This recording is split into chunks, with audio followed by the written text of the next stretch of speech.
Olá, que bom, que maravilha estarmos aqui novamente. Hoje, só para justificar para você que está assistindo aí, eu estou fazendo o exame, então fique despreocupado aqui. Então, vamos lá. Estamos com você hoje aqui na TV Start, no programa maravilhoso Isso é História, um programa que tem trazido grandes lideranças do estado do Rio Grande do Norte que participaram das lutas políticas aqui no nosso estado, que tem dado uma grande contribuição, relatando suas experiências, suas vivências, para que essas novas gerações conheçam a história do nosso estado. Estamos aqui hoje, a presença de uma grande liderança. Eu tenho o privilégio, a honra de receber aqui José Rodrigues. José Rodrigues foi presidente e fundador do Sindicato dos Trabalhadores Rurais da cidade de Pendências. E, com sua experiência, fundou a Federação dos Trabalhadores da Agricultura aqui no estado do Rio Grande do Norte. Foi também presidente da Confederação Nacional dos Trabalhadores da Agricultura. Portanto, é um momento muito rico. Muito obrigada, José. Seja muito bem-vindo ao nosso programa TV Start e ao programa Isso é História. Eu é que agradeço essa oportunidade de estar aqui conversando com você e dizendo o que a gente fez e continua fazendo, né? Que é a luta pela libertação do povo com sua dignidade. E estamos aqui, à Pois sua bem, que disposição. maravilha. Então, a pergunta que a gente faz normalmente é essa: quando você ingressou na política e que trajetória é essa que você teve que pode nos contar? Por favor. Eu, politicamente, eu comecei só sendo eleitor, não tinha muita noção do que era política, mas votava. Inclusive, eu votei, meu voto foi, na época, era com 18 anos, já votei com 16 em Gerons Queiroz, porque era conterrâneo, eu gostava muito dele, achava que podia prestar homenagem a ele, era votando. Mas a minha vida mesmo começou nos anos 61, foi quando eu era da Juventude Agrária Católica, e vim para um curso aqui em Natal, e ouvi pela professora Julieta Calazans dizer que o primeiro sindicato de trabalhadores rurais no Brasil foi fundado em 1943 e a ditadura de Vargas acabou. E nunca mais houve nem se falar mais de sindicato. Eu digo, e quando eu cheguei, voltei para a Pendência, fundei o sindicato, mas pensava que era um negócio como se fosse um time de futebol. As pessoas presentes assinavam a lista e estava tudo afundado. Aí, quando eu trouxe essa lista para o Ministério, para entregar à professora Julieta, quando ela viu, disse, não, mas não é assim, não, tem que ter edital. E me explicou como é o processo de fundação. E aí, nós fundamos o sindicato. Na volta, ela disse, você não vai aguentar pressão, não. Você vai procurar alguma pessoa para te dar apoio. E, naquele tempo, eu imaginava o apoio que eu tinha que pedir, eu era de Inácio Luiz. Eu digo, eu não vou pedir nenhum dos dois. Eu não estou nessa corrente deles, eu não vou pedir. Ela disse, não, você pode pedir à igreja. Foi quando o Eugênio entrou nessa história, o Sá. Aí nós fomos lá através de Safira, que era uma pessoa do centro social, e Safira arrumou essa conversa com o Eugênio, nós conversamos com ele. Ele disse, era uma coisa nova, tinha aquele momento das ligas camponesas, não é coisa de comunista, reunir trabalhadores rurais é coisa de comunista. Ele disse, mas eu vou consultar umas pessoas, vocês podem ficar aí que eu ainda consulto hoje e dou a resposta a vocês. E nessa consulta ele nos mandou entrar e disse, olha, vamos apoiar. E nos deu apoio. O apoio terminou em determinado momento, acabou o apoio, porque houve alguns problemas de interesse de pessoas ligadas a ele, ele queria que ele desmanchasse as coisas, não podia desmanchar. Então, daí começamos a conversar e ele disse, olha, me pegou meu endereço em Pendência, eu digo, não, meu endereço é o padre, procura o padre me encontra em Pendência. E uns 15 dias depois ele me chama e disse, olha, para você vir a Natal. Eu fui, quando eu cheguei aqui, tinha bispo do Rio Grande do Sul, do Paraná, São Paulo, de Pernambuco. O Nordeste estava inteiro em mais esses estados. Tinha esse estado do Sul, São Paulo, Paraná, Rio Grande do Sul, Santa Catarina estava também nesse meio. Então, para me explicar o que era sindicalismo, eu confesso que eu não sabia o que era sindicalismo. Eu estava no meio fazendo a coisa, mas não tinha noção do que era. Aí eu digo, mas tem aqui a professora Julieta, que sabe o que é isso, explicou, e eu ouvi uma adesão e eu comecei, então, não só a ficar em Pendências, ir para o interior, fundar sindicato, começamos a fundar sindicato, e estruturamos esse sindicato, e andando também em vários estados do Brasil, né, nessa exposição da sindicalização rural. Realmente um dos grandes apoiadores, sempre foi a igreja e os intelectuais da universidade apoiavam muito.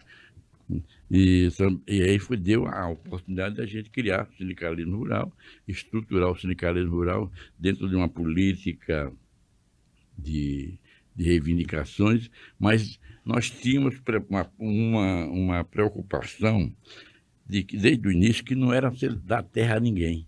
Era a gente fazer uma política de consciência crítica, que era o trabalhador que tinha que lutar por terra, para se concretizar um processo de reforma agrária.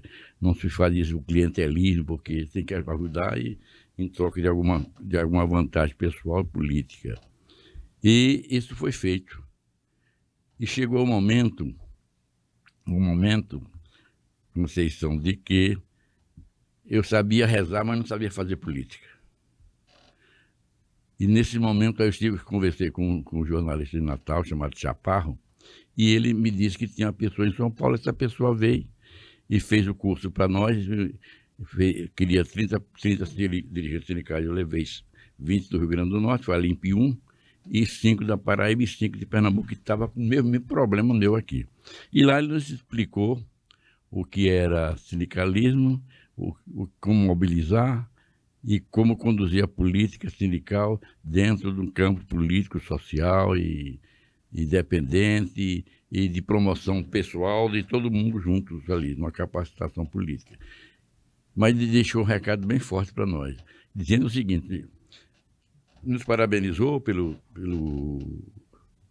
seminário, no nosso comportamento, foi muito bom, mas ele achava que presidente do Sindicato de Trabalhadores Rurais não devia ser de direita.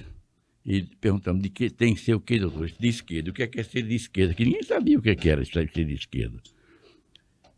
E ele explicou: seria 9 pontos para você ser considerado homem de esquerda. Os 7 era muito fácil, que era mobilização, organização, dirigir uma assembleia, fazer ata, essas coisas mais corriqueiras do sindicato. Mas as 2 últimas, nós ficamos ansiosos para saber. Doutor, diga logo qual é essas 2 aí, que a gente sabe. É ter solidariedade e gratidão. Sem essas 2 qualidades, você não é de esquerda, pode ser um pelego e um oportunista. Aí nós começamos a ver qual era o caminho para chegar a uma esquerda, efetivamente.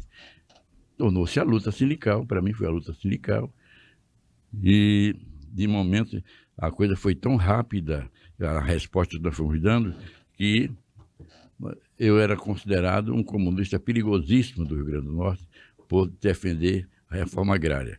Nós definimos a reforma agrária e, imagine, em 62, a gente ocupando a Lapa, da Nova Cruz, era um dos maiores latifúndios de área individual do Estado, que vinha desde a Paraíba até aqui Goianinha, essa propriedade da Lapa, onde Montrã estava dentro da Lapa, hoje é uma cidade. E aí nós criamos um sindicalismo em Nova Cruz, forte, e na região toda tornou-se como modelo, Nova Cruz. Você tem uma ideia, segundo as estatísticas, a Lapa tinha 40 mil pessoas, o tamanho dessa propriedade. E nós levamos, não todos, mas levamos muito para o sindicato. E a luta foi grande na região.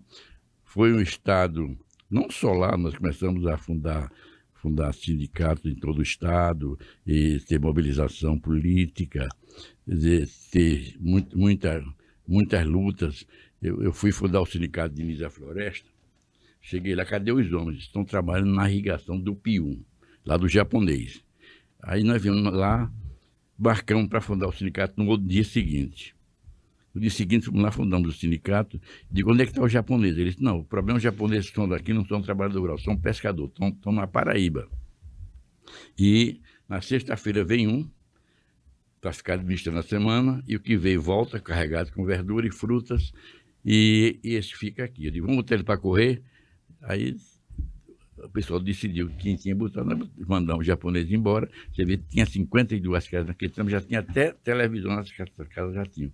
Tudo foi dado para ele, mas eu estava sabendo que ele não era mais para ficar ali. Isso deu muito problema.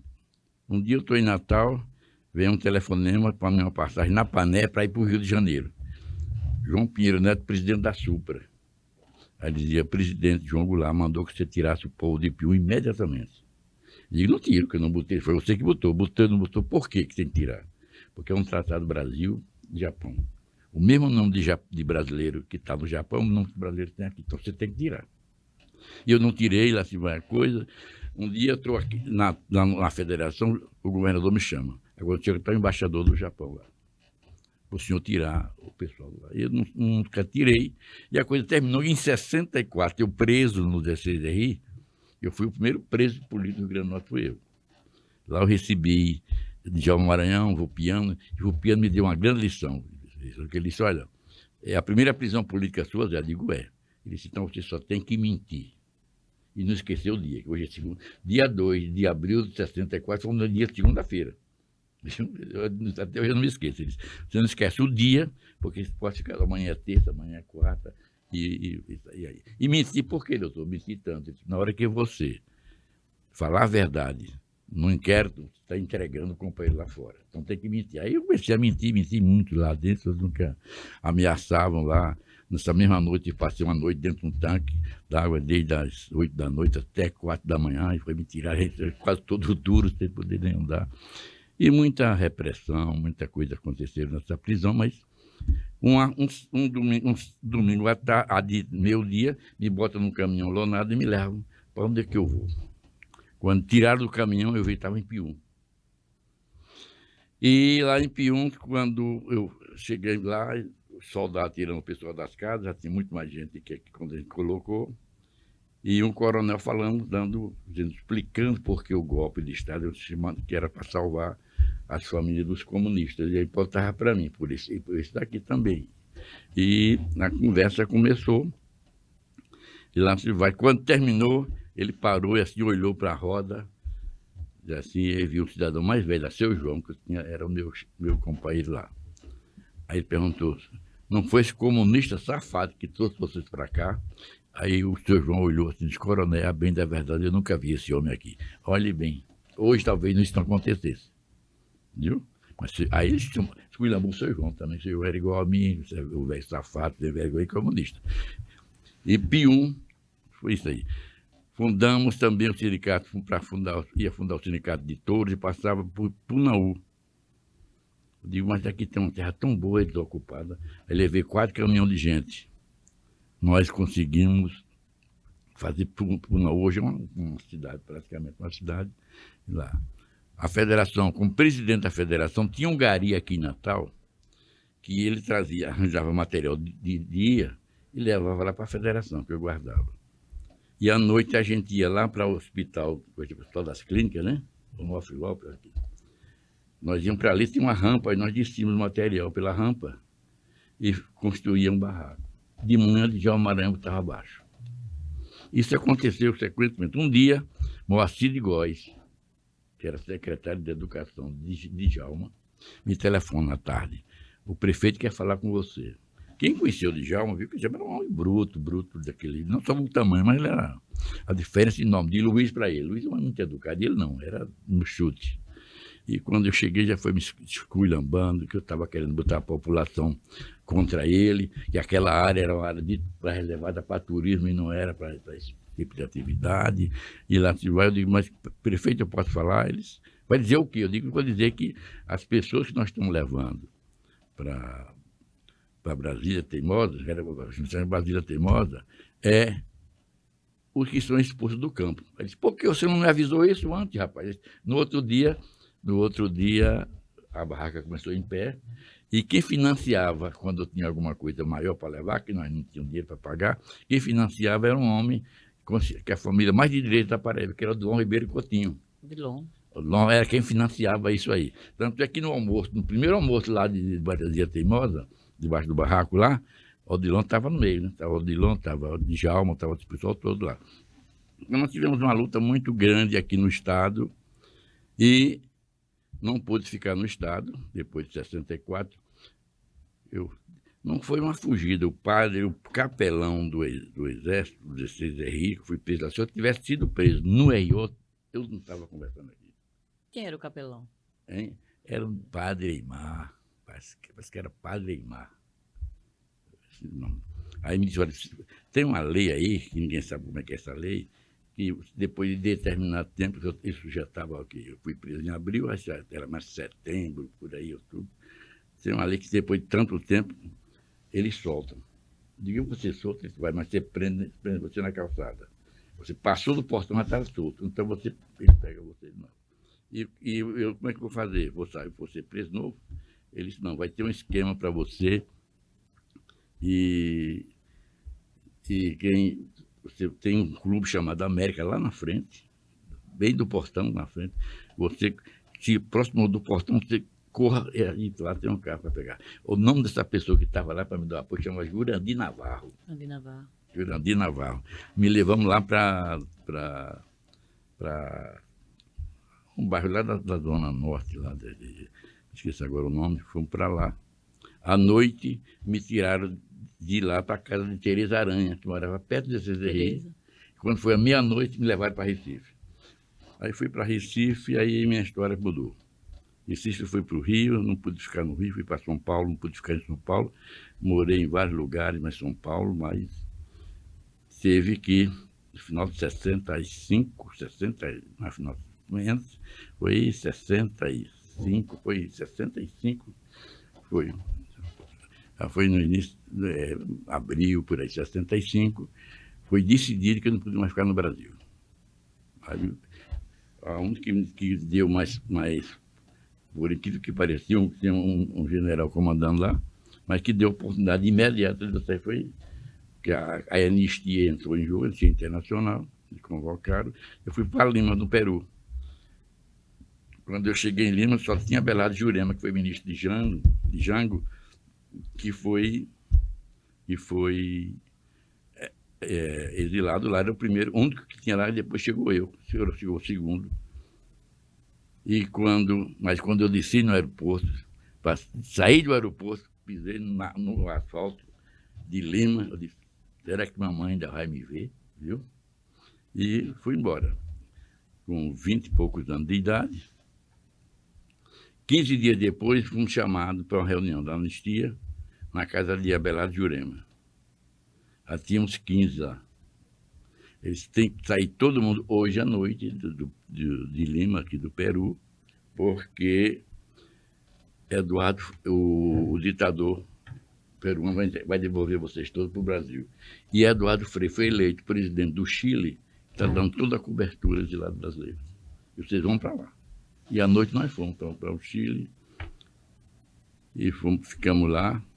Eu fui trabalhar numa organização camponesa, chilena.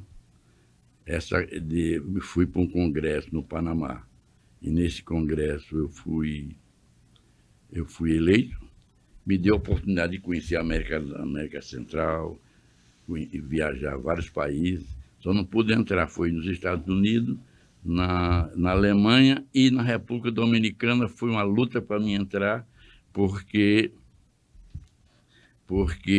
não queria que eu entrasse de jeito nenhum. Aí foi através da Venezuela que fizeram um esquema que me deram uma mala de que você vai vender livro. Eu não sabia nem que livro estava dentro da mala, nem que tampouco o que ia dentro. Eu cheguei lá, todo mundo passou no alfândega, só ficou eu. O que você fazia aqui? Eu digo, vem vender livro, porque ele tinha que havia uma feira lá. Eu ia vender livro porque tinha essa feira. Você não vem vender livro aqui. Vim, até que me deixaram entrar. À noite, houve a abertura do Congresso, campesino dominicano. E eu fui falar. E primeiro eu quero pedir desculpa ao povo dominicano pela subserviência das Forças Armadas Brasileiras, porque foi quem deu apoio ao golpe militar na República Dominicana. Eu estou no hotel 10 horas da manhã, quando vejo foi um barulho enorme de sirene. Quando chegaram era eu, para me tirar, expulsar do Brasil. E era e a imprensa botou, eu não sabia onde é que eu ia, a imprensa ainda colocou, se o primeiro avião que passar, você vai embora. Pelo vidro, eu ficava numa sala lá. E o primeiro avião que passou foi para Curaçao. Mas naquele tempo não tinha telefone, não tinha celular, mas não sei, quando eu cheguei lá, já sentaste em casa, estava para me receber. Aí passei 4 dias em Curaçao, conheci aquela ilha bonita, lá fiquei. E numa dessas viagens, eu fui para a OIT, Lá na OIT, os sindicalistas do ABC foram denunciar o governo brasileiro. Aí disse, olha, está tudo desorganizado, os sindicatos fechados, quem não está fechado, os caras estão foragidos, foram mortos, presos, estão torturados. E no outro dia fomos fazer uma avaliação disso aí. E eu fui eleito para voltar para o Brasil, para retomar a CONTAG, porque o golpe foi dado em cima mais dos rurais. Os latifúndios, com medo da reforma agrária, foi em cima disso aí. Eu tive que voltar. Foi uma luta muito... Eu morava nessa época, estava com sede em Santiago, mas nós tínhamos um canal de saída e de entrada, que era o Partido Comunista tinha em Pedro João, em Ponta Porã, Ponta Porã,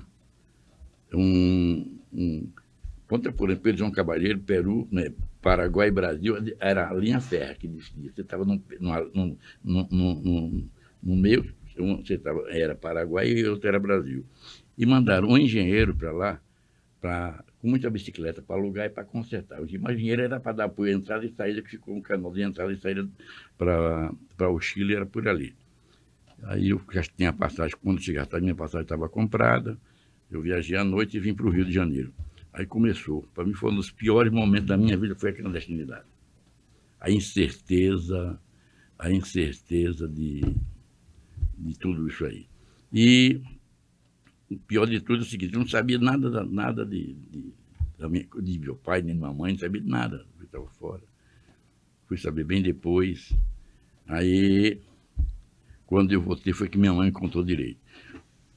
Tinha um major do Exército, que era do RO, ele teve um problema lá em Cruzeta. O pai morreu, ficou só a mãe, e ele queria trazer a mãe para morar com ele, mas tinha que vender a terra. E o comprador da terra só comprava a terra se tivesse ela sem ninguém. E ele queria tirar o morador lá. E no dia o sindicato me chamou e eu fui lá. E não tiraram. E eu, no 16 de Rio, ele foi 3 vezes, ele e um tal de Capitão Torquato, me lembro muito bem esse nome do Capitão Torquato, que me chutava, fazia tudo, para me tirar. Aí veja a propriedade. Aí o coronel chamaram o coronel, eu não aceito que vocês maltratem meus presos aqui, eu era preso do coronel. Mas ficamos lá e depois que eu saí daqui, ele não acreditava que eu estava fora. Ele saía aqui, ali da praia, para pendência naquele tempo, em um jipe, chegava de madrugada, botava a porta da casa abaixo e papai acordava com uma metralhadora em cima dele. E onde é que está seu filho comunista? O pai não sabia dizer que o papai estava mentindo. Fizeram isso 3 vezes, na terceira vez mataram meu pai. O momento me contou, que era um absurdo. E saía lá de casa e ia para o tesoureiro do sindicato de dependência. Deixou Chico Totão, chamava ele. Deixou seu pai louco, mas louco. Ficou louco, de tanta pressão que ele não aguentava. Ele não sabia onde é que eu estava, e ele não acreditava que ele sabia, que ele não sabia. Então, se mataram meu pai, onde é que eu estava hoje? Que eles me pegaram. Eles botaram um cidadão, um advogado aqui, que eu não podia dizer o nome dele, mas me contaram, eles contrataram aqui, o golpe me contratou um advogado que me conhecia, mas tinha muita raiva de mim, para ir para o Rio de Janeiro, para me localizar. E eu soube através do cidadão chamado João Barreto, doutor João Barreto, que me avisou. Eu fui lá, está aí para localizar você. E voltamos, o 4º Exército, né, a CONTAG, nós conseguimos fazer uma mobilização muito grande nesse país, tivemos muito apoio do universitário, no Rio de Janeiro, me apoiaram muito, e um grupo de esquerda do Rio de Janeiro também. Teve gente até que foi até governador, estava nesse grupo aí, que ajudou a gente lá. Nos ajudou muito nessa tomada da CONTAG, que era o interventor era do 2º Exército. Quando nós ganhávamos as eleições, numa reunião, na Senador Vergueiro, na casa de um apoiador, disse: você ganha a eleição mais perto na posse, não tem posse. E como é que tem posse? O ministro chama-se Jabas Passarinho. E é coronel do Exército. Aí lá se vai, nessa discussão, o metalúrgico descobriu que de São Paulo, que era muito amigo dele, era Franco Montoro, André Franco Montoro, era muito amigo de Passarinho, e podia conseguir. E nós tínhamos um cidadão chamado Sebastião, que estava no BNDES, trabalhava de segunda a quarta-feira em Brasília e quinta e sexta no Rio, que eram os ministérios que ficaram nessa época, ficou muito entre Brasília e Rio. E era do Partidão, Partido Comunista. Aí nós falamos, mas eu não conheço Franco Montoro. Não, você vai lá no gabinete, na Câmara, eu quero ir no gabinete do Franco Montoro. E ele foi, e ele achou graça, que como é que um dirigente sindical vai querer conversar com o Passarinho? Escondido, na clandestinidade. Mas eu sou amigo dele, todas as quartas-feiras a gente janta, mas não se conversa em política, é só literatura, mesmo, e nós não tocamos em política. Ele sabe da minha posição, eu sei da dele, então não tem, não precisamos tocar, mas somos muito amigos. Mas eu vou dar um toque, se ele topar. Você passa por aqui, eu dou resposta. Mas mesmo assim, eu quero conversar com esse povo. Eu vou fazer uma ponte aérea Rio-São Paulo, Brasília, Rio e São Paulo, para conversar. Eu não conhecia, levei outro rapaz lá que conhecia. Quando ele chegou, ele pensou, o que é que vocês querem? Vocês têm juízo? Aí contou. Aí disse, aí não ouviu isso, não, mas a luta é interessante. Agora eu vou dar um toque, se ele topar. Não tenho culpa se ele não topar. Não, tem não. Aí nós fomos para ver o recado, positivo. Marcaram uma reunião comigo, uma audiência comigo às 5 horas da manhã, no Hotel Olinda, em Copacabana. Foi eu e mais 2 companheiros nossos. Um ficou num ponto, se você for preso, a gente dá o alô aí. E eu fui conversar com ele, aí ele disse para mim, e ele conversou comigo, não disse uma palavra, a audiência era daqui, da calçada, até o outro lado da calçada da Avenida Atlântica, andando, o carro estava lá. Aí, quando ele terminou, foi entrando no carro, disse, ganha as eleições, eu digo, ministro, o interventor do segundo exército, ele disse, e eu sou ministro, então vai ter posse, né? Mas foi essa luta toda, mas teve muito problema para que a gente chegasse até lá, dificuldade de todo tipo. Primeiro nós tivemos que fazer, quando eu cheguei no Rio de Janeiro, para vir tomar CONTAG, eu só tinha contato com o Nordeste e com o Rio Grande do Norte. Pronto. Aí eu tinha um cidadão que trabalhava com o Dinarto Malheiros. Eu achava interessante, era aquilo. Dinarto Malheiros era anticomunista, mas o chefe de gabinete dele era um comunista, que era Hélio Vasconcelos. Certo. Doutor Hélio Vasconcelos. Aí eu fui a Hélio. Hélio, eu preciso falar com o Urbano. Quem não conhece o Urbano? Mas você conhece Safira, conhece Julieta? Conheço. Você procura, lá no SAR, procura quem é o Urbano, você vai descobrir. Aí, para saber a história do Nordeste. Aí, quando eles descobriram o homem, eu digo, então, cada 15 dias ele vinha a Natal. Então, você vai levar, não gosto de mandar passagem, você vai, tão comprado, você leva, viu? Para eles vir aqui. Aí veio 2. Ele e Joaquim Coutinho chegaram e disseram, o problema é o seguinte, lá no Rio Grande do Norte, nós vamos uma vez por mês, porque nós nem temos dinheiro para passagem, muito dinheiro para comer, para ficar em Natal. Vai e volta, e o resto do Nordeste está tudo igual, mesma coisa, igual. Tem umas que abrem, nós temos de 80 sindicatos que deixou fundado lá, só 4 abrem dia de feira, mas fecha rápido medo e não tem condições. O esquema foi feito todo na Holanda, em Haia. Saí da Bélgica, fui para a Holanda para o esquema ser pronto lá, para me voltar. Eu tinha condições de voltar. Foi feito e estabelecido o seguinte, a Carta Internacional mandava todo mês $5.000 para a Carta do Rio. E a Carta do Rio me repassava. Mas eu era obrigado a criar uma instituição, uma organização. Eu digo, mas fundamos uma organização que era para dar cobertura, essa coisa toda. E começamos a fazer reuniões, mandando algum dinheirinho para o Nordeste. O dinheiro já não estava dando mais. Aí foi sugerido fazer uma rifa. A rifa, naquele tempo, no Rio, tinha uma radiola que era um sucesso, chamada Belé. Aí o Sebastião, que era do BNDES, da gráfica, ele fazia os cupons da rifa.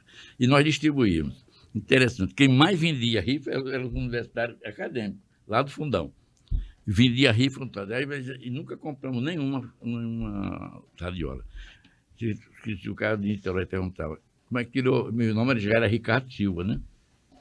Eu me chamava por Ricardo Silva. Uhum. Ricardo, quem é que tirou a rifa? Foi um cara lá de Copacabana. Não vai saber quem é de Copacabana. De Copacabana foi de Niterói, foi de qualquer lugar. E assim a gente arrumou dinheiro para mobilizar o Nordeste, todas as federações, botando para funcionar, e com condições dos presidentes ficar. Nós pagávamos passagem, tá? Mas tinha um acordo que quando tivesse alguma atividade maior, era só comunicar a Caritas do Rio, e a importância que eles mandavam. E nunca falhou um centavo. Tudo que ele queria fazer, fazia. Ora, reunião clandestina, você fazia dentro do Maracanã. Nós não ia para ver jogo, ia para conversar dentro do Maracanã, porque não tinha outro canto mais seguro. E você não sabe, a incerteza da clandestinidade é muito grande. Você não sabe se você está preso daqui a 5 segundos. E como teve um companheiro meu, eu fui almoçar um dia, porque quando tomamos a contato, eu digo, a missão está completa aqui. Eu queria ir para o Paraguai. E houve uma reunião na casa de Danilo Bessa, que era daqui, e o companheiro Luiz Maranhão foi também, para decidir a minha ida para o Paraguai. Aí Luiz Maranhão falou lá, disse que eu era mais importante no asfalto do que no mar. Eu saí para a praia e ele saiu para dentro do conjunto, lá da Glória. Aí daí foi a última vez que eu vi Luiz. Ele desapareceu, acabou. Ninguém sabe. Só sabe que foi preso depois, foi torturado e morto, né? Luiz Maranhão foi almoço na casa do Danilo. Foi a última vez que eu vi Luiz. E eu viajei o Sul, foi muito difícil a retomada, porque tinha muita gente tinha muito medo, eu fui considerado um dos maiores articuladores na época, porque eu articulei desde Passarinho até a tomada da comunidade, que não foi fácil. E o interventor também doido para me prender, né? Então a gente atrás para saber onde é que eu andava e nós agindo e com apoio, tive muito apoio no Rio, né? Tanto da direita como da esquerda. Mas voltando aqui ao Rio Grande do Norte, Dom Eugênio rompeu comigo, né? Porque nós ocupamos uma propriedade lá no Açu. Essa propriedade era uma pessoa muito ligada a Padre Américo. E o Padre Américo pediu a Dom Eugênio para que pedisse a mim para tirar o povo de lá. Eu tinha tirado. Dom Eugênio me chamou, eu fui lá e disse ele que não tirava. E quem conhecia o Dom Eugênio sabia que não era de pedir, né? Aí eu disse, olha, eu tinha até uma palavrão lá, de tanta pressão que ele pôs, eu saí desse um palavrão, fui embora, nunca mais tivemos relação. Voltamos quando eu levei 4 caminhões de gente para Punaú e que a comida não dava para 2 dias. Aí disse, a Aliança para o Progresso tem muita coisa.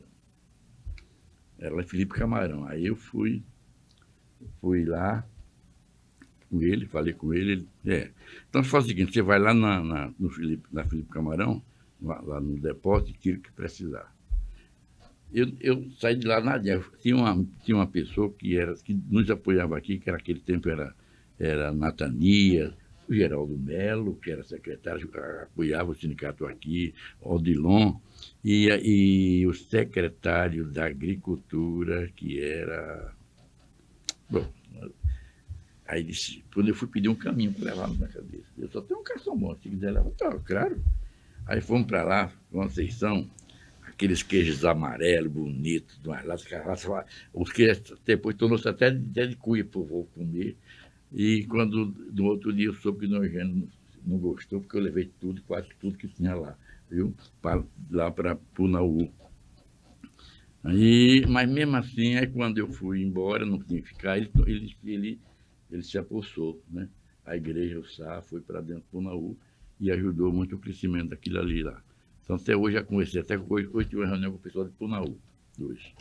Sou muito grato, tem gente hoje que... Inclusive, tem uma banca lá, que fizeram uma banca na Barreira do Rio, plantaram um pé de cajá. O primeiro cajá que botar aqui, você vai beber cachaça para tomar gosto com esse cajá. Viu?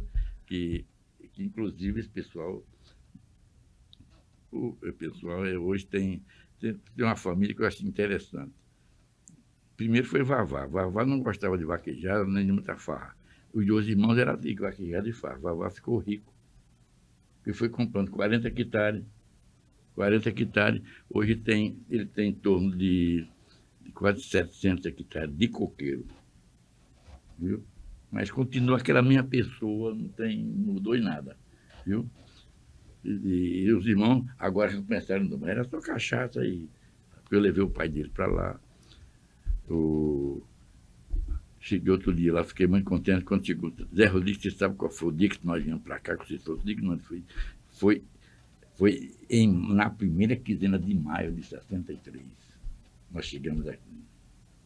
Com fome, nós chegamos aqui. Estamos todo mundo comendo bem, né? Então, essa nossa luta é no dia que a gente vê as criancinhas rindo, tudo de vestido novo, tudo isso aí. Minha luta é essa, eu estou satisfeito com isso, não tenho riqueza, não quero nada, tudo você viu a casa que eu moro, a casa ali é uma casa coletiva. Ali foi feita por várias instituições, aquela casa ali. Eu não podia, nem podia comprar o terreno, nem podia comprar a casa. Mas eu tinha que ter uma casa e muita gente fora do Brasil, dentro do Brasil, para fazer a casa. Fizemos aquela casa, um dava telha, outro dava cobertura, uma madeira, outro deu. Tanto é que eu só comprei para aquela casa 200 tijolos. Foi isso. Desliguei tudo aqui.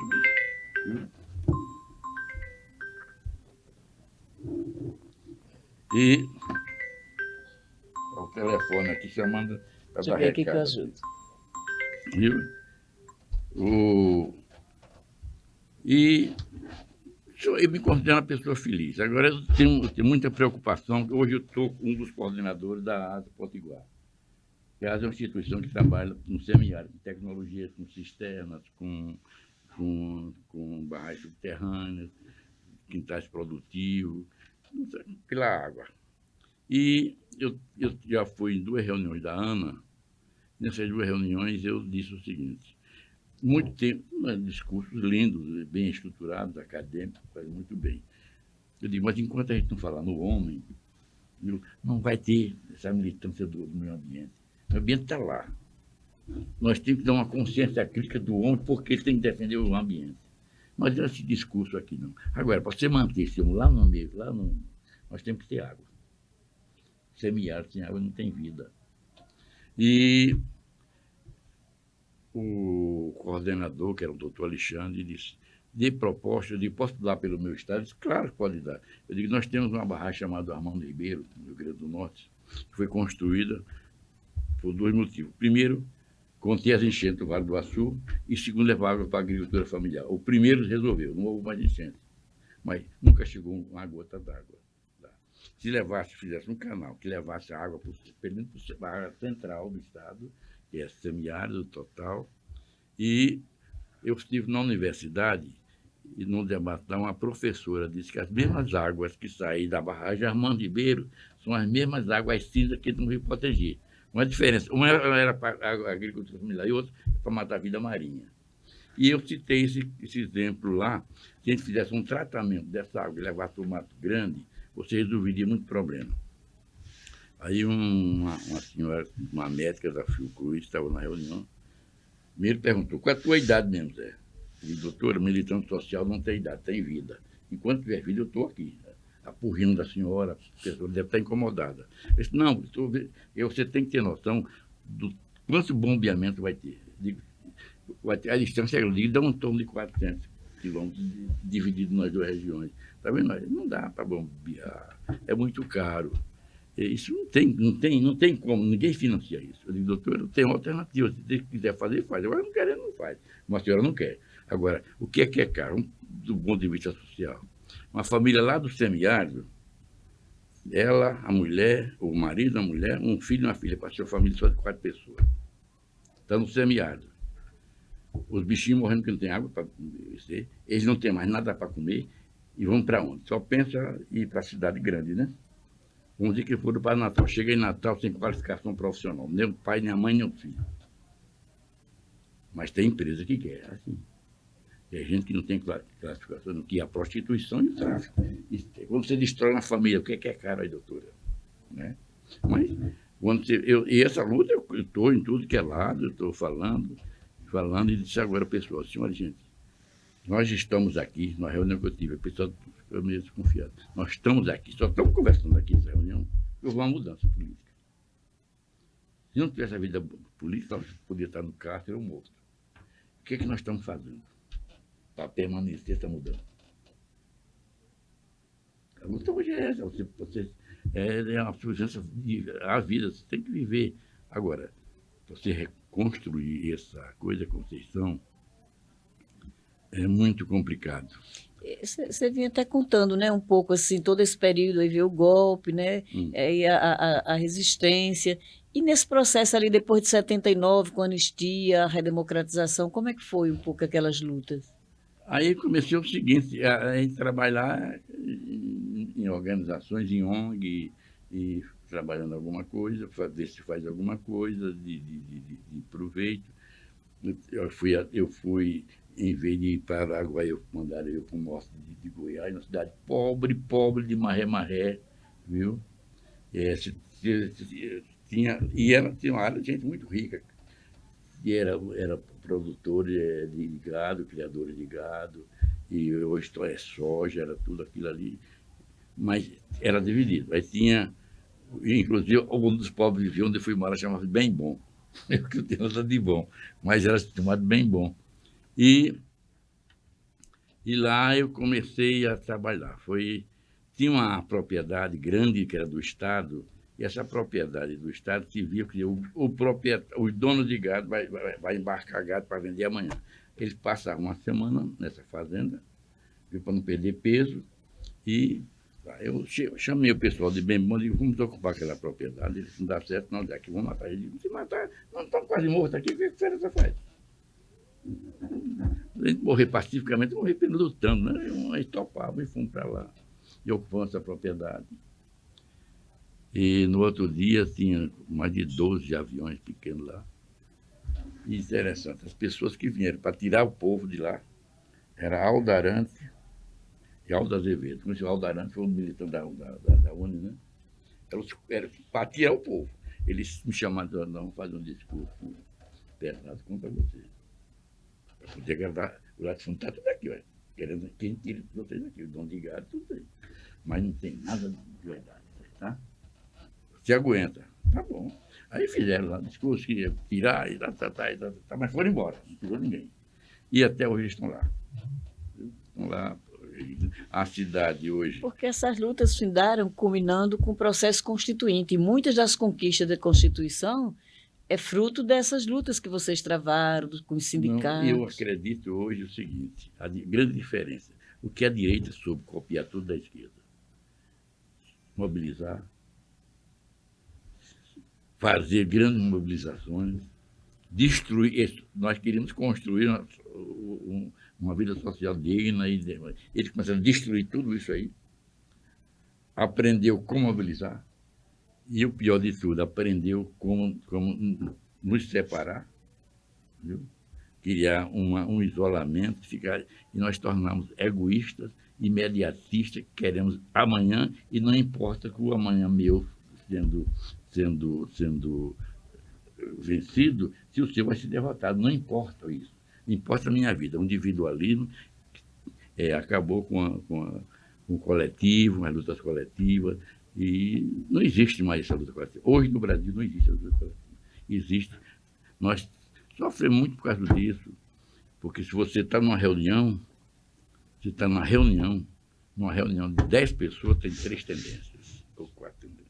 Cada uma brigando. Vamos acender o fogo? Não, tem que apagar o fogo. E não chega alguma coisa comum que você possa construir isso daí. E se nós temos uma consciência crítica, Conceição, jamais a gente vai sair disso tudo que nós estamos. Tem que fazer um trabalho de consciência crítica muito forte na nossa população, para ver se a gente chega a ver uma criança rindo, viu, comendo. Quando eu digo que quero uma reforma agrária, eu disse para Lula, lá em Santo André.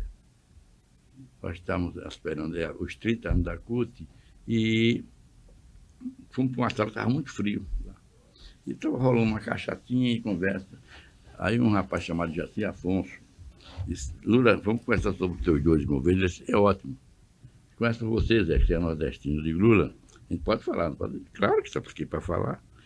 Lula, você não criou uma política pública para a juventude rural. Foi querido, você criou política de governo. Se você acabou, acabou. De Estado você não criou nenhuma. A reforma agrária você não deu um passo à frente, Lula. Até as coisas mais simples que tem, você a reforma agrária, as casas, nenhuma casa de reforma agrária tinha alpendre. Foi porque Marcos Lins, depois como presidente do INE, que era nacional, inventou uma coisa de reforma que botou. Aí ele foi fazer o seguinte: vamos acabar com essa conversa. Se vocês me reelegerem, eu prometo fazer tudo. Eu me encontrei agora com o Gilberto Carvalho em Alagoas, lá em Piranhas. Gilberto estava na conversa. Zé Rodrigues Lula já te viu depois? Ele viu de longe. Ele já fez aquilo que você falou? Então, fale com ele, Gilberto. Eu vou falar com ele. Vai rir, viu? Mas fale. Até agora estou esperando que ele fale, que ele faça, viu? Eu sei que a pressão é grande. Agora, quando eu peço, Conceição, que uma reforma agrária ou uma política de concentração da permanência do homem no campo, nós temos internet para levar água, não é só isso que eu quero. Eu quero educação que leve, quero saúde, comercialização, assistência técnica, daí para lá, e comercialização. Para ele ter, a gente vê tudo de sapato novo, roupa nova, bonitinho, viu? E estudando e sendo gente que tenha consciência crítica. Não fique só porque eu me formei, porque eu sou doutor, e aquilo está satisfeito. Isso não, né? Então tem que ter essa consciência de que a luta é coletiva e a conquista tem que ser coletiva para todos, onde todos possam viver felizes e com dignidade. Não precisa trair, nem fazer nenhuma sacanagem com ninguém para poder viver. Ele tem que viver junto com os outros, porque sozinho é difícil fazer. E a direita conseguiu fazer isso, nos isolar, nos levar para o canto sozinhos, e estamos aí. Como é que a gente vai sair dessa? Né? Cada dia o egoísmo é maior, e a gente bota o pessoal de esquerda no poder, fica pior do que o de direita. Né? E o de direita não respeita muitas vezes, em alguns lugares, pelo menos aqui no Estado, a direita nunca deixou de respeitar a gente. Então, nós estamos lutando, nós estamos há 6 anos de governo, para 7 anos, o governo social não foi recebido até hoje. Né? Ninguém quer, não, porque, inclusive, nós queremos que a esquerda continue no poder, pelo menos que diga de esquerda, porque a direita a gente sabe como é que é.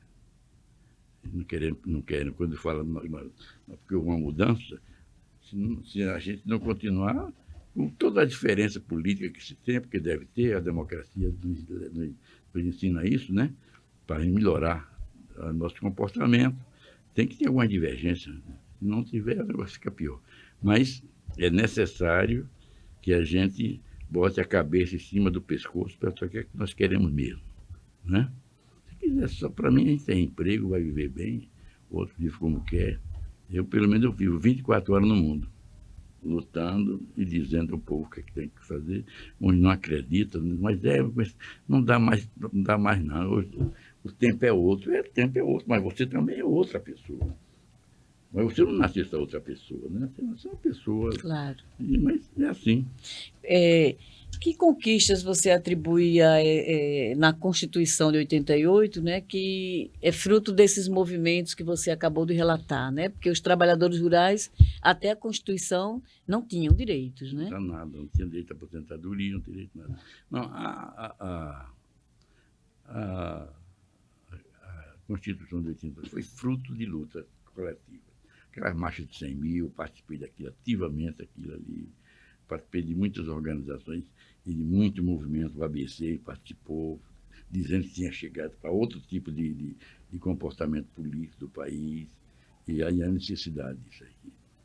E eu tive a oportunidade de estar numa palestra com o Tancredo Neves, e ele dizia o seguinte: o pior inimigo de um executivo é o assessor.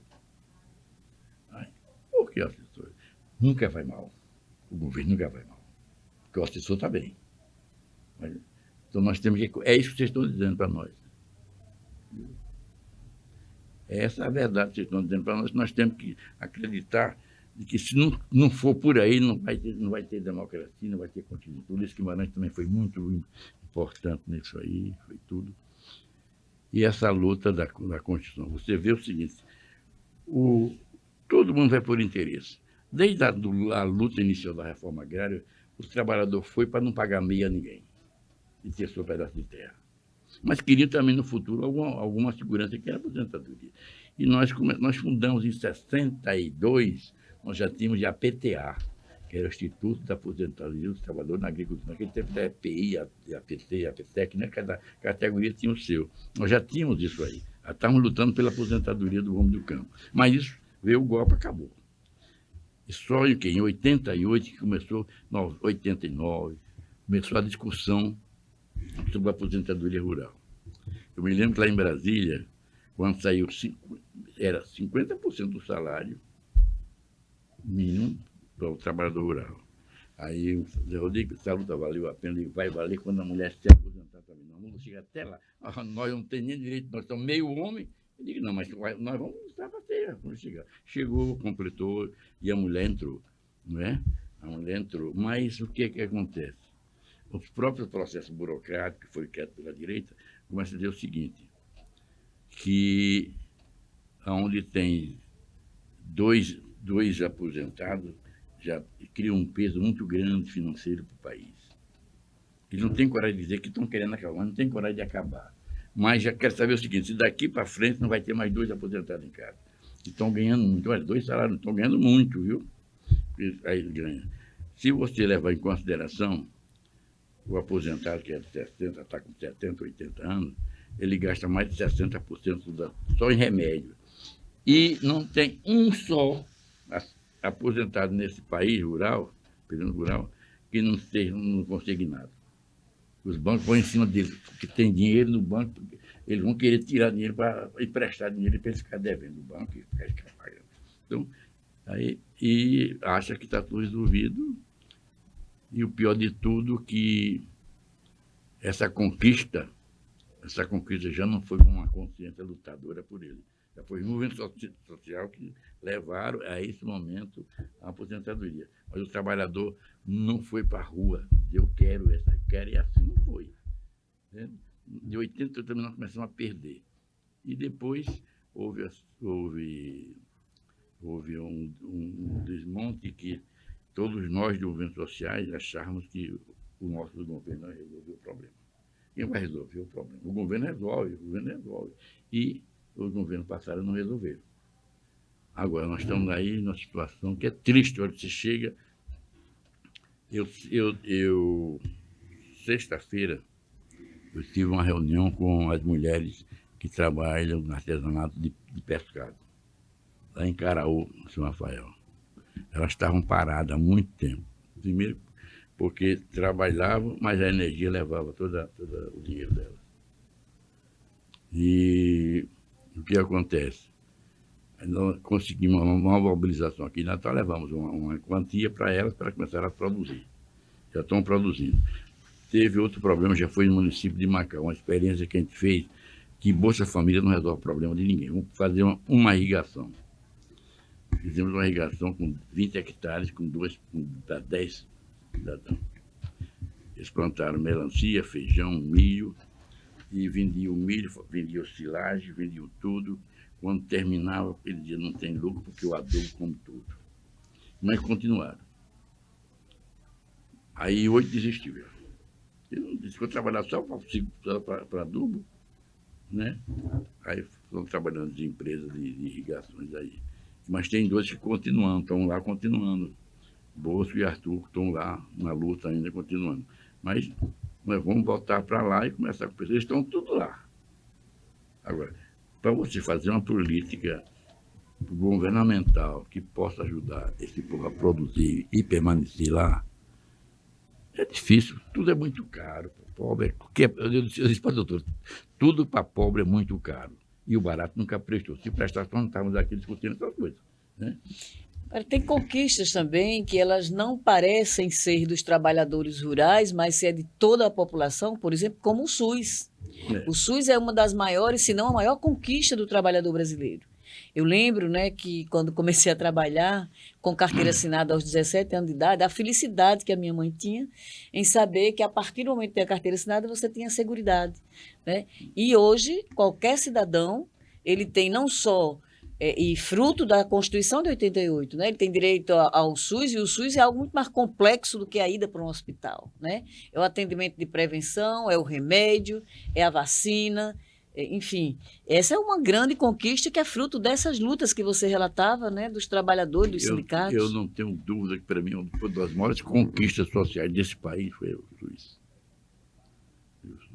E eu vi uma alegria de uma senhora lá em Apodi, debaixo de um pé de oiticica, um casal de médicos cubanos.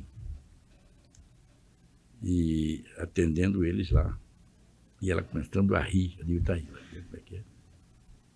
E por que a senhora está rindo tanto?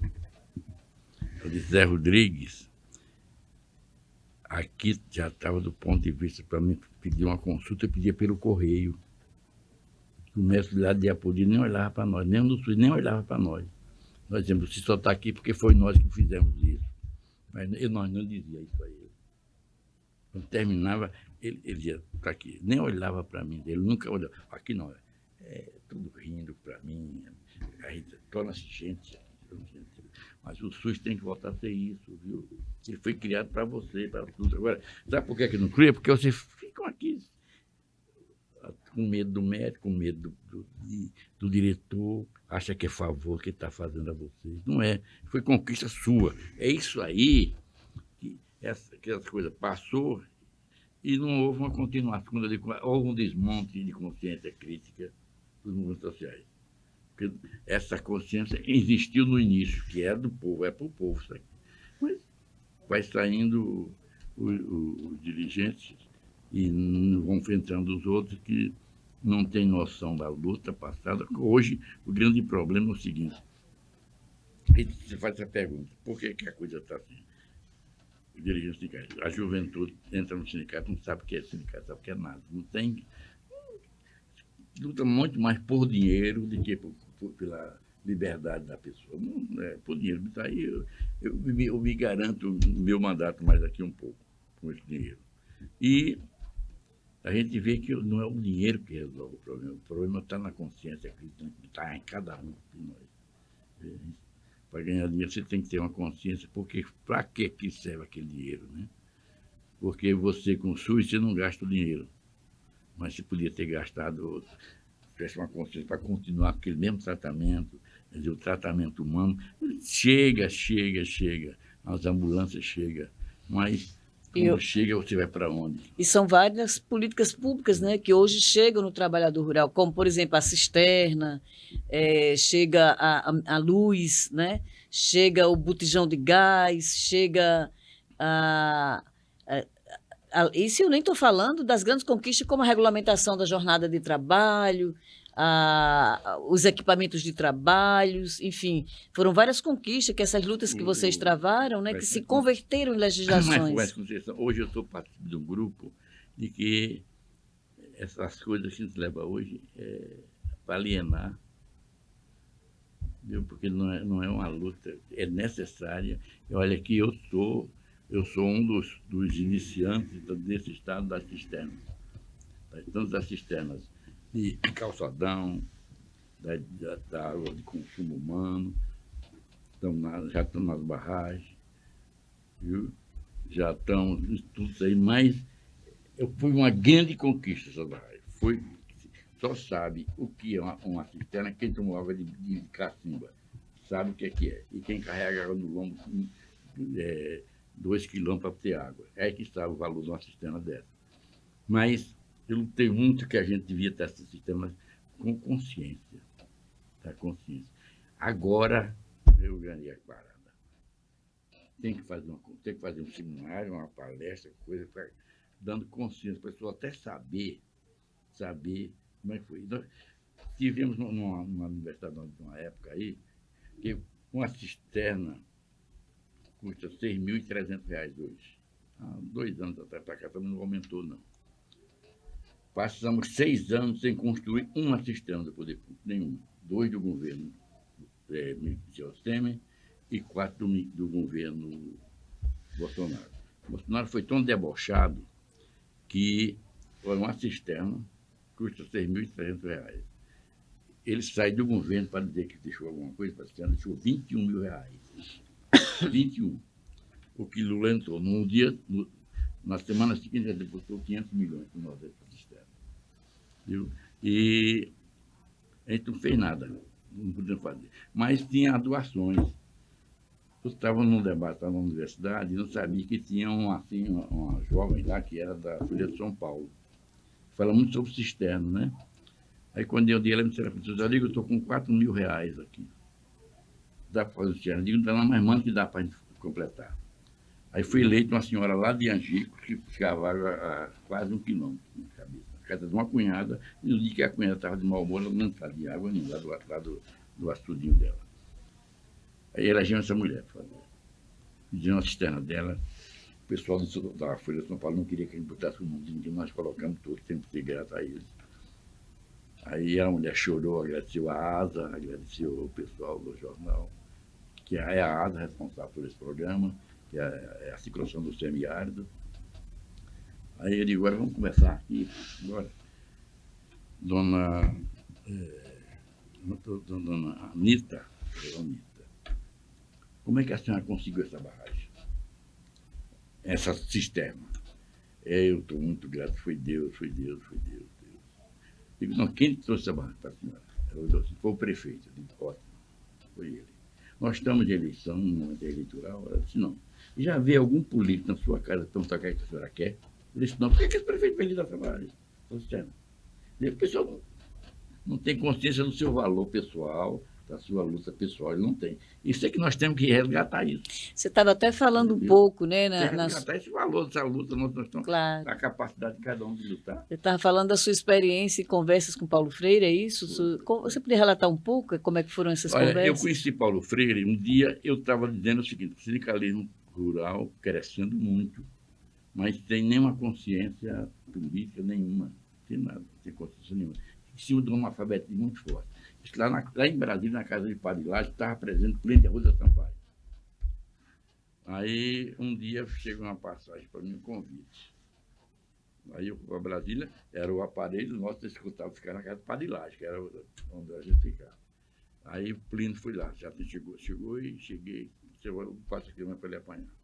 Aí, nós levamos para lá. Aí Paulo Star, que era o ministro da Educação, disse, resolvido o seu problema. Digo, ótimo, como está resolvido isso? Isso vai ter um curso de 40 horas em Angico e nós queremos que a federação apoie na mobilização, seu público da federação. Eu digo, em Angico, no curso de alfabetização, eu digo, sou contra.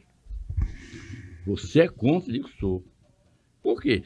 Djalma Amarelo tem o pé no chão. A igreja tem o MEB. Agora a Luiz Alves quer o dele. Eu não vou. Aí ele deu risada, não, a Luiz vai dar porque ele é governador, nós precisamos do apoio institucional, como precisamos do seu apoio também político, que é mobilização. E eu conheci muito Marcos Guerra, mas não conhecia Paulo Freire, não. Aí Paulo Freire apareceu lá, foi muito pouco tempo, eu conheci Paulo Freire. Agora, eu convivi com ele em Santiago do Chile. Viu?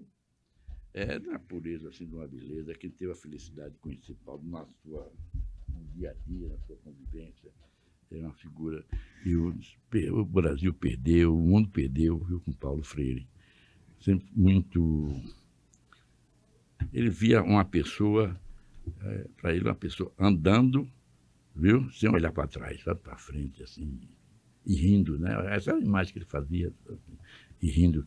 E é tudo da consciência que porque ela não aprendia a ler. Você podia aprender a ser gente, né? Ser gente e dizer, olha, eu sou homem, eu sou mulher, eu quero respeito, entende? Isso, claro. Poder dar dignidade, ele foi dado isso aí, tudo isso aí. Agora, hoje, ninguém sabe, né? Pois não.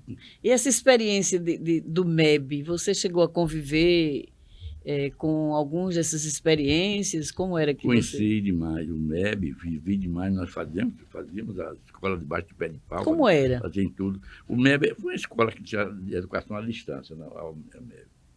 E, inicialmente foi muito difícil você colocar um aluno para não ver o professor, né? Isso foi um trabalho que a igreja foi feita, com tudo no tempo. Eu era da juventude da Igreja Católica, entrava nesse rolo aí.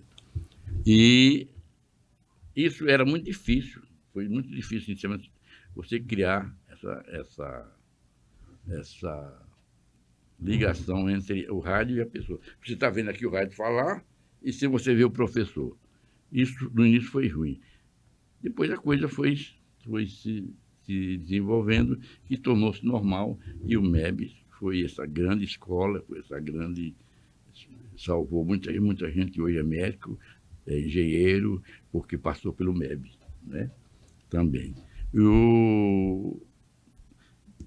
Não teve muita... No golpe ele não teve muita restrição, mas teve em alguns lugares. Por exemplo, em Pernambuco, com o Dom Helder, que foi cruel, não é? Mas o MEB, até hoje, né?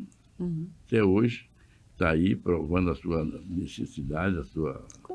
E é uma pessoa muito boa, se comunicava muito bem, né? Assim, Assis Câmara, assim, Socorro, tinha um bocado de gente boa aí, que fazia isso aí. Você também teve uma boa relação com a universidade, né? Foi. Uma relação universidade, as pessoas, os professores, assim, ajudavam muito. Como é que era essa experiência da Universidade Federal do Rio Grande do Norte? Olha, eu tinha, por exemplo, que ele tinha o reitor teve muito problema com o Onofre Lopes. Com ele eu tive problema sério, porque nosso problema começou em três momentos. O primeiro momento foi na primeira convenção de trabalhadores rurais, que João Faustino era presidente do diretório, aquela escola onde hoje é ali, não sei o que é, tem uma faculdade ali hoje, tem ali, é o museu, não sei o que. O Museu Cabra Cascudo? Não, ali onde era... Tem a Escola de Serviço Social, que funcionava aqui mas não no... era a escola da universidade, era... Sim. Esqueci, No prédio da universidade. aí, na época, o melhor auditório de Natal era lá. E na convenção dos trabalhadores rurais, a primeira convenção dos trabalhadores rurais do Brasil foi em Natal, por ter começado aqui, e botaram o João Faustino botou o auditório à disposição e se preparou tudo. À tardinha, João Faustino disse que chegou e disse: olha, o reitor mandou fechar o auditório, isso não vai ceder, não. Eu digo, não tem problema, eu vou lá. Ele morava ali, parece com a Pudi, com a Hermes da Fonseca. Eu fui lá, ele não mandou entrar, ficou. Tem uns degraus, ele ficou aqui embaixo, discutindo com ele. E ele disse que ali era para atividades acadêmicas, não para subversão, para coisa de comunista. Aí você vai, então não tem problema não, doutor. O senhor não vai ceder.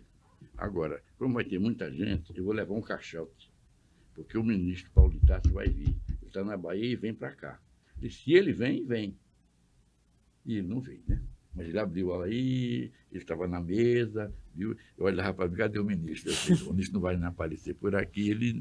Aí ele não gostou muito dessa história. A outra foi, umas universitárias me procuraram, de medicina. Você sabe que na maternidade já não era o ciclo. Mulher do campo não pode parir? Eu digo, não. Você vai parir. Eu peguei as mulheres de Xará-Mirim e de Macaíba e levei. 6 horas da manhã nós estávamos lá na porta da maternidade. E entramos. Lá para as 10 horas, quem veio para tirar as mulheres lá foi o Onofre Lopes. Reitor. O reitor veio, e lá se vai a confusão, tira, não tira, ele foi cansando. Aí nós ganhamos também, porque no hospital também não podia. Aí ganhamos, ele cedeu 6 só. Só que ele pecou. Ele não disse 6 se era por mês, por dia, por ano, como é que fosse. Aí todas as mulheres começaram a vir para Paris na maternidade ciclo, vinha de 10, vinha de 20, não importava. Viu? Isso foi uma luta com ele, com o Onofre Lopes. E tivemos outras coisas, mas foi de menos importância, porque a gente queria ver... Tinha ministério que tinha algum discurso à distância, alguma coisa, da universidade.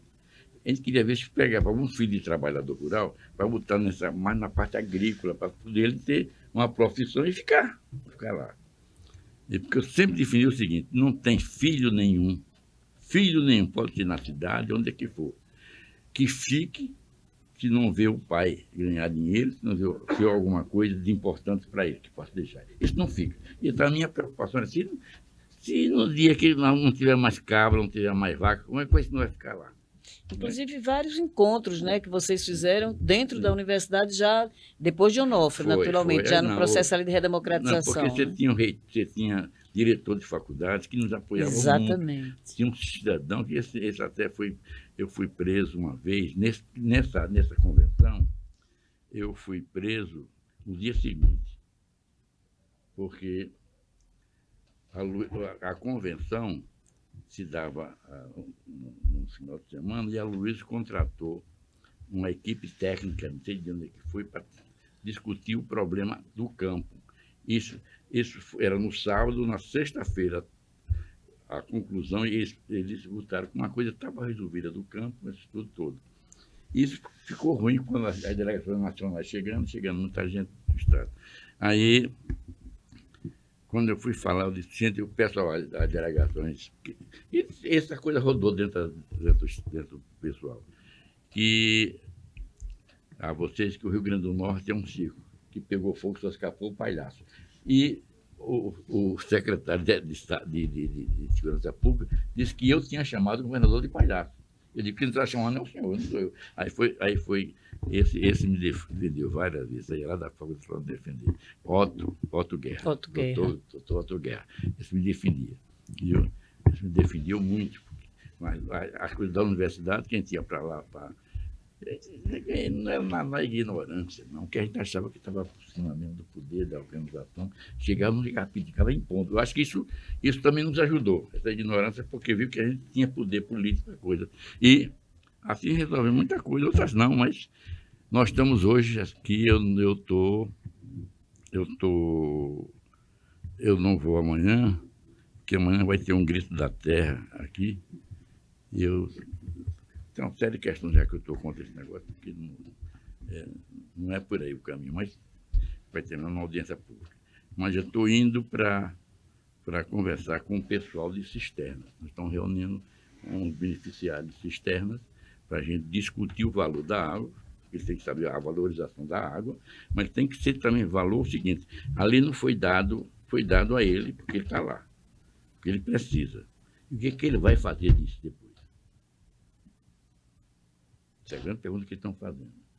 Como nós estamos trazendo o trabalhador rural, que tipo de semiárido nós queremos, qual é? Em vez de se fazer um discurso grande, vamos discutir com o povo que semiárido nós queremos. É esse que nós passamos fome, é esse que nós morremos, não é? Então tem que ser um semiárido onde gere renda e riqueza e consciência e não seja tão egoísta, né? Claro. Não seja tão egoísta. Então isso aqui é muita coisa, muita angústia que a gente está lutando para ver se consegue olhar para trás e olhar que fiz. Eu, pelo menos, olho muita coisa que eu fiz. Está aí. Claro, muita coisa feita aí. Tá. Mas, e hoje? Como é que a gente vai? Você faz todo um relato, né, do papel do sindicato, né? Sua atuação foi no sindicato. E nós sabemos que existiram as ligas camponesas e os sindicatos. Você podia comentar por que o Rio Grande do Norte, as ligas camponesas tiveram tantas dificuldades? O grande problema é o seguinte, as ligas camponesas. Eu fui criado em Rio Grande do Norte, não criou porque o sindicato do Rio Grande do Norte superou as ligas aqui, não tinha porquê. Eu estava em Recife, toda a Federação do Nordeste em Recife, e João Goulart veio fazer 3 dias de governo em Recife. E ninguém sabia, todo mundo sabia que era eu que mobilizava o Brasil em termos de sindicato. Aí nós fomos convidados, a Federação foi convidada, aí nós fomos para lá. Aí quando começou, João Goulart chegou, aí terminou as fofocas lá e chamaram para... Veio uma pessoa andando, nós estávamos lá, naquele tipo de uma mesa sabe, grande, aí, e nós estávamos lá no final.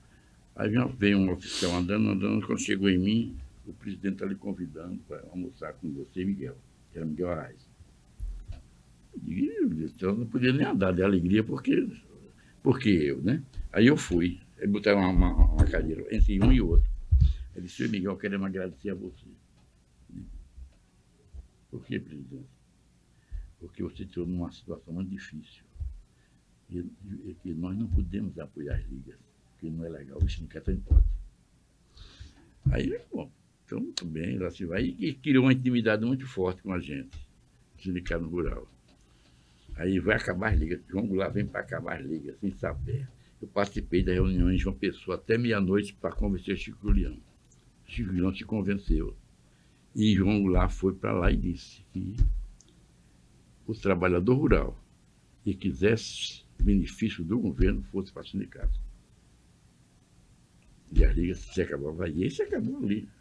Mas Chico Julião me disse uma coisa, Rodrigo, na hora que eu vou falar, tu olha para mim, viu? Aí foi em Sapé. Só que meio-dia, o mundo todo lá. Aí eu vou falar, olha bem quando eu falar a palavra Deus, olha bem o que eu vou dizer. Aí o Chico Julião, porque Deus, estava orquestrado, todo mundo tirava o chapéu ao mesmo tempo. Viu? Eles, Zé, o povo só tem medido duas coisas. Passar fome e ir para o inferno, viu, Zé? Então isso aqui é muito forte, o Deus, você vê, quando todo mundo levanta o chapéu em obediência a Jesus e respeito, né? Que maravilha, né? Essas suas histórias, elas nos fazem crer da importância que você teve na organização dos trabalhadores rurais, da importância que o nosso Estado teve, né, ao organizar os sindicatos, os trabalhadores conquistar direitos, né, que vem toda essa luta de décadas, que culminou com as conquistas que estão hoje impregnadas, escritas literalmente e sendo interpretadas através da Constituição Federal, né? Eu gostaria de finalizar pedindo para você que mensagem você deixa hoje para o jovem que mora nas cidades, no campo, né? Que como eles devem se inspirar, em que eles devem se inspirar, que mensagem você deixa para esses jovens? Até porque você é uma pessoa, é um patrimônio vivo, né? Eu costumo dizer que uma pessoa como você, que tem a história que você tem, é um patrimônio vivo. Viveu o período que antecede ao golpe militar, presenciou esse golpe, foi vítima deste golpe e, com a redemocratização, continuou na luta, ajudando a organizar os trabalhadores. Né? Essa sua coerência, sua trajetória de luta é algo que nos encanta, que nos inspira e que eu gostaria, então, que você deixasse hoje, que mensagem você deixa para esses jovens, porque nós vimos pessoas indo para a rua pedir para fechar Congresso Nacional, pedindo para fechar o Supremo Tribunal Federal, pedindo para fechar o país, e agora, mais ridículo ainda, nós vemos parlamentares eleitos com dinheiro do povo pedindo a um outro país para que o país seja penalizado. É lamentável ver essas cenas, né? Mas a sua história, essa história que você nos conta aqui, nos anima, né? Nos mostra que a luta é árdua, é longa, mas que tem que persistir. Então, eu queria encerrar pedindo... Só um ato, assim, a mobilização é grande. Na clandestinidade, no Rio, para tomar contato, eu morei na Cidade de Deus. E lá, não é que eu convivi, mas eu via toda tarde Zé Pretinho, que era o maior terror do Rio de Janeiro. Quando eu olhava Zé Pretinho, não tinha 1 metro de altura. Pretinho, Zé, há condição de voltar? Ele disse, não. A polícia não chega para dialogar, chega para matar. Nós temos que defender. Então, é muito... Hoje, a juventude é uma reciclagem muito forte. Eu tenho conversado muito com a juventude e vejo o desejo mais me aflita quando eu vou para a Escola Técnica Federais. Aquele turma de jovens estudantes perguntam, depois eu vou para onde? Né? E nesse vai para onde, a alienação está acompanhando. Porque ele não tem consciência, porque o que ele quer imediatamente é um trabalho, um serviço. Mas não para fazer uma militância, que todos eles têm onde trabalhar. Né? Então eu vejo que a juventude hoje, nós estamos precisando de uma reciclagem muito forte, de um trabalho de conscientização política, que os órgãos de escolas, que mudem seu currículo e que leve essa juventude a pensar no seu futuro e nas suas condições políticas de viver. Viu? É isso aí. Muito obrigada, é um prazer, uma honra enorme ter estado aqui com você, José Rodrigues, que foi presidente do Sindicato dos Trabalhadores Rurais em Pendências, foi também presidente da FETARNE, foi, sobretudo, uma grande liderança nacional, porque também presidiu a Confederação Nacional dos Trabalhadores da Agricultura. E aqui a gente encerra e agradece, estamos com você aqui na TV Start e no programa Isso é História, refletindo sobre nossa história, refletindo sobre o nosso país e ajudando a juventude a entender e conhecer a história que nos inspira, que nos anima, que nos faz crer na possibilidade, cada dia mais perto, de construir uma grande nação, um grande país justo, democrático e com a participação de todos. Um abraço. Eu comecei com 17 anos, viu? Olha aí que maravilha, um grande exemplo.